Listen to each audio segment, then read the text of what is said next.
You are listening to C-Suite Perspectives, a podcast by the Conference Board. Welcome to C-Suite Perspectives, a signature series by the Conference Board. I'm Steve Odland from the Conference Board and the host of this podcast series.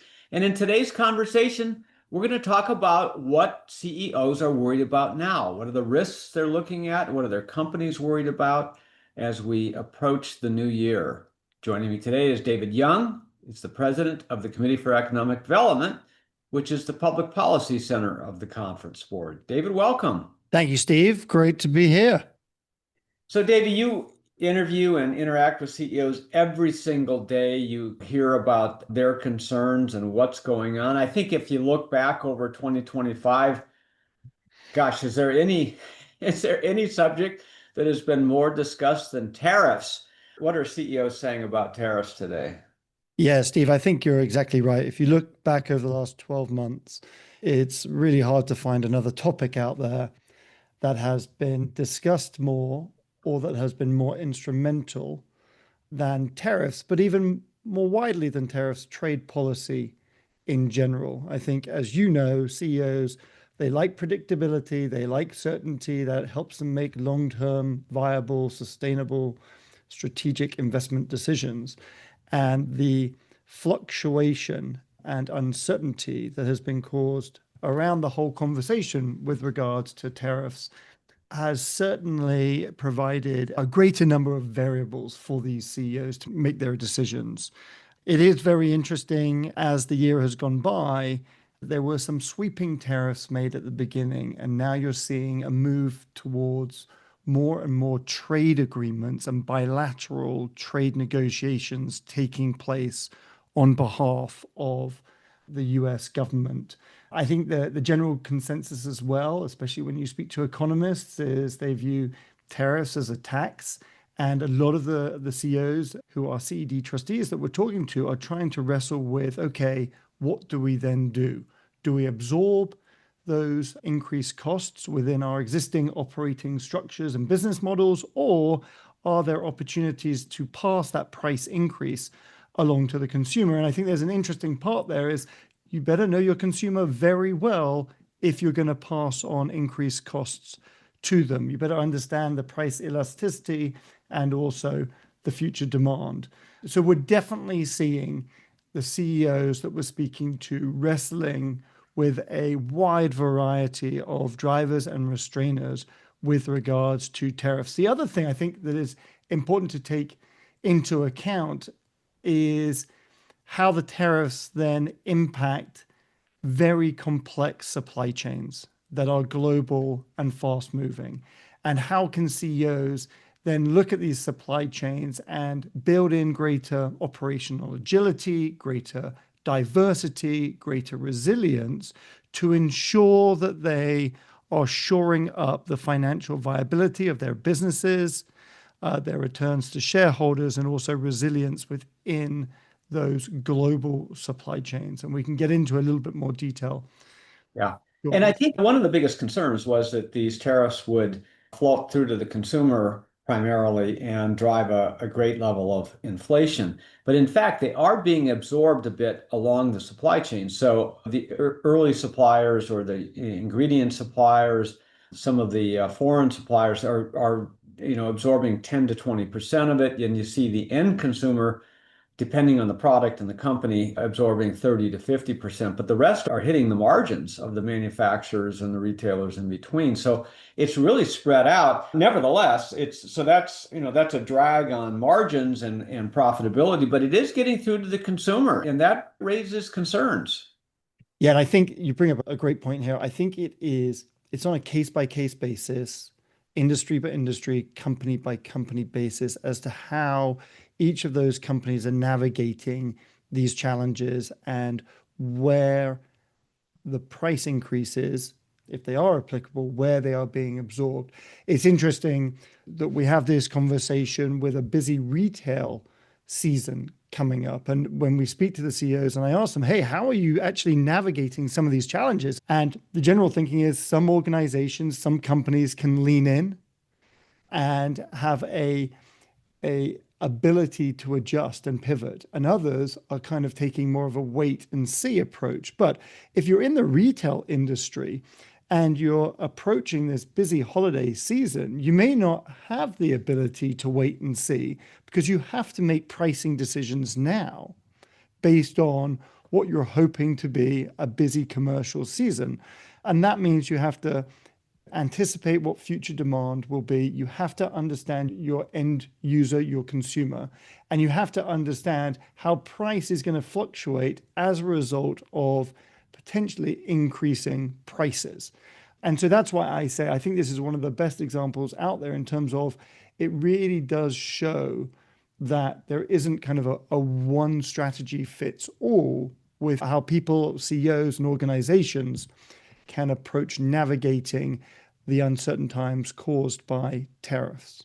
Yeah, and you don't know if it's permanent. I mean, when you look at the objectives of the administration, some of the objective is to raise money, and projection is that it will raise about $400 billion, which is a lot of money.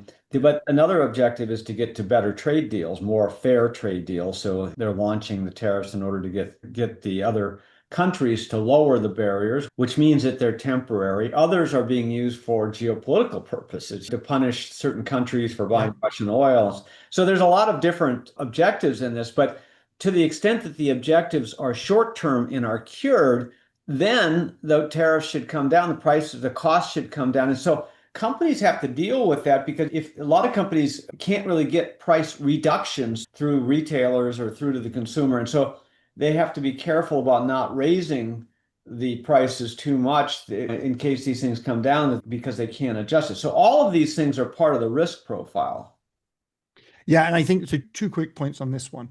One, if you're not sure of the long-term direction with regards to specific tariffs, how do these CEOs then make long-term investment policy strategic decisions? And so when there is this incentive and push to onshore manufacturing, let's say back to the US, you're seeing more and more CEOs having to take a slightly more wait and see approach because they need to understand what the long-term perspectives and trajectory is. The other part I want to mention here is, so beyond just the companies, when we look at countries and how they are navigating this changing environment. On a phone call last week with a notable CEO, he said, Davey, it's really interesting. When you start looking at bilateral negotiations with the US, they don't take place in isolation. Countries are actually competing with other countries when it comes to tariffs.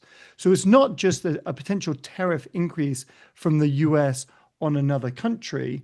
It's what other countries are negotiating with the US and how each of these other countries are related to each other with regards to the US. So is it more favorable to France versus Italy and the UK, or are we all on an even playing field?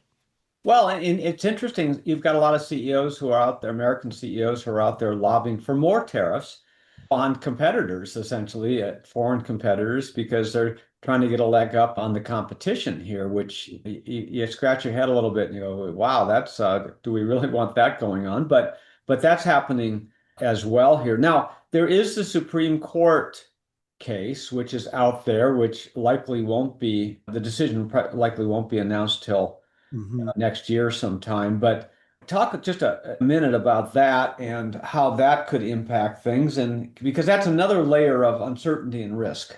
Yep, absolutely. So as you've alluded to, the US Supreme Court held oral arguments challenging President Trump's use of the International Emergency Economic Powers Act, that's IEPA. And this relates to his authority to impose global tariffs. If IEPA authority is lost, I think it's important that everyone understand that the administration still has fallback options. The administration, for quite some time, has always been pretty clear that tariffs were a central mechanism that they, to some extent, liked when it came to trade policy. So I think it's important that even if that authority is lost, there are other mechanisms at the disposal of the administration to continue additional tariffs. And four, I just want to mention here. There's Section 122. This allows a 15% tariff for 150 days. It's immediate, but temporary. Then we've got Section 301. This targets countries for unfair trade practices. For example, this has been used on China before. We've got Section 232. This is tariffs on industries for national security reasons. Steel, autos, two examples on that one. And there's even Section 338. This is from the 1930s, Steve, and it's a law permitting up to 50% retaliatory tariffs. It's never actually been used.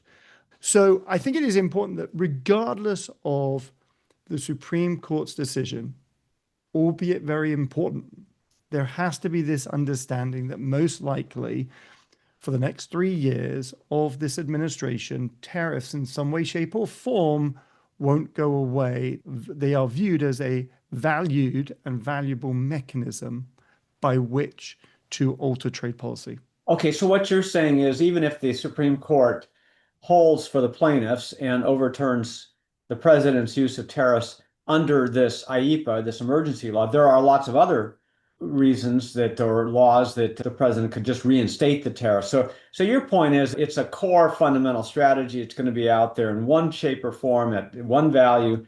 And so we've got to deal with it. The other thing you said earlier, which is interesting, is there is kind of a national security element to this, the reshoring of manufacturing is, and they're not explaining it quite this strategically, but they're trying to get to basic materials, metals, rare earth minerals, oil, manufacturing of pharmaceuticals and chips, and all the things in order to supply the defense industry and ensure national security. So that's another overlay to this whole use of tariffs to try to bring this back. And your point is that CEOs are trying to react and adjust to all of that too. Yeah. So a couple of things here to unpack. In 12 months' time, Steve, when we do this podcast again, we're going to be talking about tariffs.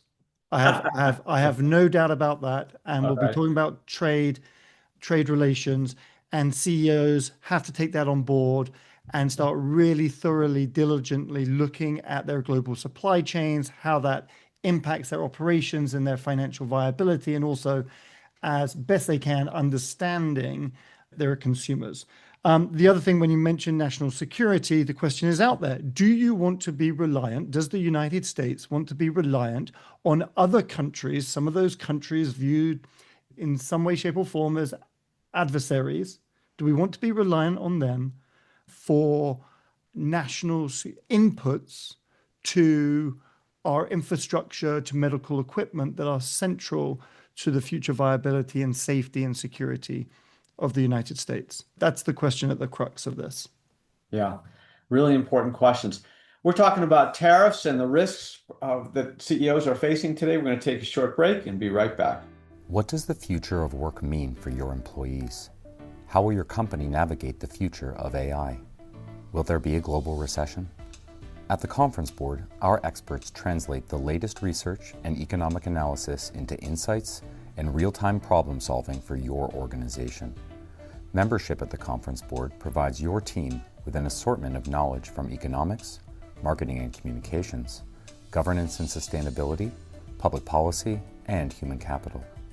As a member, you'll have access to our center experts, member-exclusive events, data and benchmarking tools, and peer sharing that will help you understand the present and shape the future. Consider becoming a Conference Board member today by visiting www.conference-board.org. Welcome back to C-Suite Perspectives. I'm your host, Steve Odland from the Conference Board, and I'm joined today by David Young, who's the president of the Committee for Economic Development, which is the public policy center of the Conference Board. Okay, so David, we talked a lot before the break about tariffs, of course, but another piece of tariffs was to deal with the debt. And one of the key concerns of CEOs today is the level of the debt, which is right around 100% debt to GDP levels. It's very high, where the interest on the debt exceeds the total of our national defense spending, which itself exceeds the next 9 countries. This debt level is important, and the other piece of tariffs is to try to provide revenue. What are CEOs saying about the debt?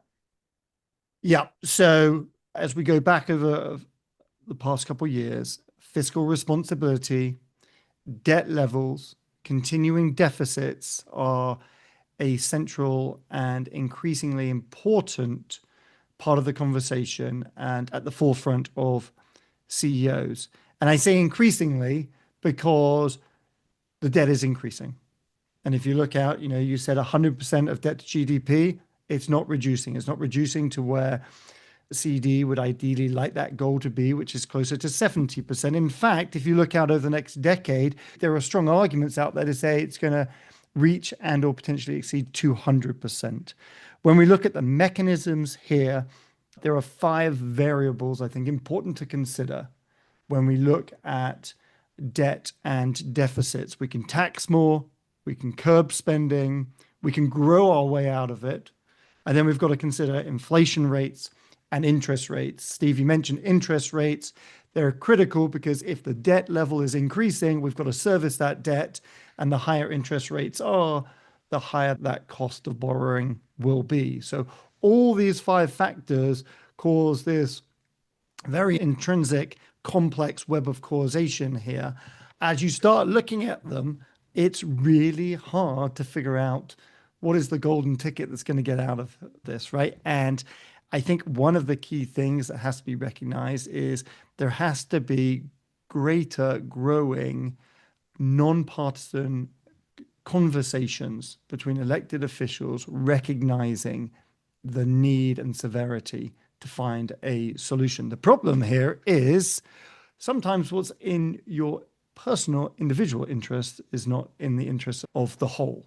And that is something where there is a real wrestle between how exactly do we get out of this. And as you know, policymakers often don't agree, hold different opinions. And when you look at, hey, should we tax more? Can we curb spending? How do we control interest rates? It begins to get very complex. But the thing is, the problem is not going away and it's only getting worse. And we need real leadership and decision makers to come together as a group in a collaborative way to figure out what the answer is. Because if the current trajectory continues and CEOs recognize this, it will not be in anyone's best interest, whether it's the current generation or generations to come. But the current administration's strategy is pretty well articulated. First of all, they want 200 basis points worth of interest rates cuts so that they can refinance the debt at a lower level and cut interest payments by hundreds of billions of dollars. They've got tariffs in there, which they're trying to raise $500 billion a year, and then they're trying to cut $1 trillion in spending. That would essentially eliminate a $2 trillion annual deficit, and then they're trying to ignite growth of the economy to grow into the current debt level over the next 20 years. So that's the strategy. They're not getting it all done, but this whole thing is a risk to CEOs, right? Because you look at the US dollar, you look at the growth trajectory of the economy, all of that is linked right back to their forecasts for their firms and all of their financing costs and everything else. So these are all intertwined risks. Yep, intertwined and affect the attractiveness of the US as an environment within which to invest. And just on the point there that you mentioned, just growing your way out of it and attracting investment back into the US, there are some really enlightening examples of organizations that in the last year have really brought manufacturing and investment back to the US. Walmart just made an announcement of $350 billion commitment back to American manufacturing. What does that actually mean? That's 750,000 American jobs coming back. Apple, 600 billion. NVIDIA, 500 billion. IBM, 150 billion. And I've got plenty of examples here in terms of saying, hey, what is happening in the US and how do we actually attract investment and growth as one of those 5 dynamics to start moving the needle in the right direction? Yeah. Well, the other thing is, even though there have been layoffs, we're sitting here at a record unemployment low. So we don't have the employment available. We don't have the skill sets available. At the same time, we're trying to bring American jobs back. So the people aren't there for it. And that kind of feeds right into the whole H-1B issue when they're charging $100,000 per H-1B visa, which is too expensive for any of these positions. And So so this is another layer of risk, right? Where is the labor going to come from when these jobs come back? Yeah, so two dimensions to this. You can either import talent or you can grow talent. Part of CED's trustee base is university presidents, and sitting down with them over the last couple months, it is fascinating that there is this deep realization and appreciation of the changing world that we're living and operating in, fueled again by the impact of AI and how these organizations can and should change to really make sure that we're growing the talent that is needed in the future. So this is not just upskilling, it is also reskilling, and it's also changing academic agendas and syllabus to make sure we are developing the talent domestically as best we can. And I think that goes hand in hand with making sure we can attract foreign talent that helps us move up the value chain and grow economically. Another aspect is, growth and productivity. So through the 90s, we achieved about 100 basis points worth of GDP growth from the productivity added through the digital revolution, the introduction of PCs, and all the tools, programs, apps that went with that. We're now on the precipice of yet another digital revolution with AI and its introduction. And the hope is that we can achieve that kind of productivity once again for the next decade. And if that happens, that contributes a lot. But here again, CEOs are rapidly trying to figure out how to deploy AI. And one of their biggest risks that they tell us about is that their competitors are going to move faster and they're going to get left behind. So lots of different layers of risk here.